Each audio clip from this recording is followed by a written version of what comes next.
जब कुछ कर गुजरने की चाह हो तो रास्ते के कांटे कभी मायने नहीं रखते। कुछ ऐसी कहानी है महाराष्ट्र से दिल्ली आए लक्ष्मण राव जी की, जो कि लेखक बनना चाहते थे, लेकिन पैसों की कमी की वजह से उन्होंने चाय बेचना शुरू किया। जब आमदनी ठीक ठाक होने लगी तो उन्होंने पढ़ना लिखना फिर से शुरू किया। 37 की उम्र में उन्होंने 12वीं क्लास पास की, 50 की उम्र में उन्होंने BA किया और 63 की उम्र में उन्होंने MA किया। इसी दौरान उन्होंने बुक्स भी लिखी, लेकिन जब भी वो अपनी बुक लेके पब्लिशर के यहाँ पर जाते उन्हें बाहर का रास्ता दिखा दिया जाता, लेकिन उन्होंने हिम्मत नहीं हारी, बुक को छापने के रास्ते खुद से निकाले और आज वो 25 से ज्यादा किताबें लिख चुके हैं और उनकी किताबें फ्लिपकार्ट, अमेज़न जैसी साइट्स पर बिकती हैं। लंदन और अमेरिका के बहुत से बड़े अखबारों में, इवन BBC तक में उनके आर्टिकल छपे हैं। आज लक्ष्मण जी को लोग चाय वाला कह के नहीं बल्कि लेखक जी कह के बुलाते हैं। आपको इनकी कहानी सुन के कैसा लगा कमेंट सेक्शन में जरूर लिखें। जब कंपनियां अपने प्रोडक्ट की मार्केटिंग कुछ अलग तरीके से करती हैं तो उनके प्रोडक्ट के बिकने के चांसेस उतने ही ज्यादा होते हैं, क्योंकि मार्केटिंग एक तरह की आर्ट है। और कुछ ऐसा ही किया प्यूमा ने।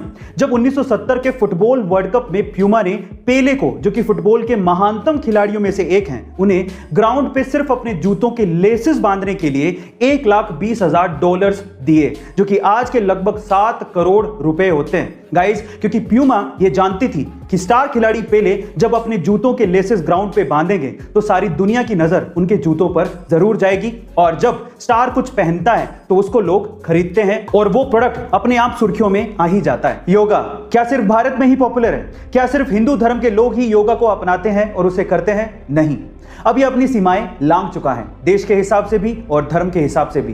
मैं आपकी जानकारी के लिए आपको बता दूं कि विश्व के बहुत से देश इसे अपना रहे हैं, वहां के लोग योगा कर रहे हैं। इनफैक्ट हमारे पड़ोसी देश पाकिस्तान में भी योगा पॉपुलर होने लगा है। पाकिस्तान के बहुत से इंस्ट्रक्टर योगा सिखा भी रहे हैं और वहां के लोग इसे सीख भी रहे हैं।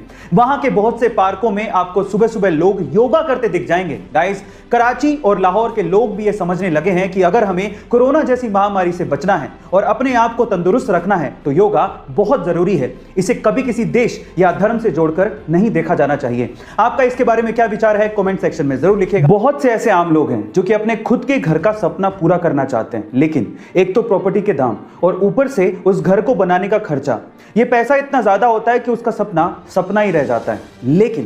पर अब शायद अंडर प्रिविलेज लोगों के अपने घर का सपना पूरा हो सकता है, क्योंकि तेलंगाना की 23 साल की सिविल इंजीनियर पेराला मनासा ने इसका एक सॉल्यूशन निकाला है। उन्होंने सीवरेज पाइप्स को यूज करते हुए अफोर्डेबल और ब्यूटीफुल घर बनाए हैं, जिसकी कीमत मात्र 3.5 लाख रुपए से 5.5 लाख रुपए के बीच में है, जिसे मात्र 15 दिनों में तैयार किया जा सकता है। सबसे मजे की बात यह है कि आप अपने घर को कहीं भी मूव कर सकते हैं। गाइस, आपको पेराला मनासा की मेहनत और उनकी ये सोच कैसे लगी कमेंट सेक्शन में जरूर लिखिएगा। और ऐसे अमेजिंग वीडियोस के लिए शेयर, सब्सक्राइब एंड लाइक। मिलते हैं अगली वीडियो में।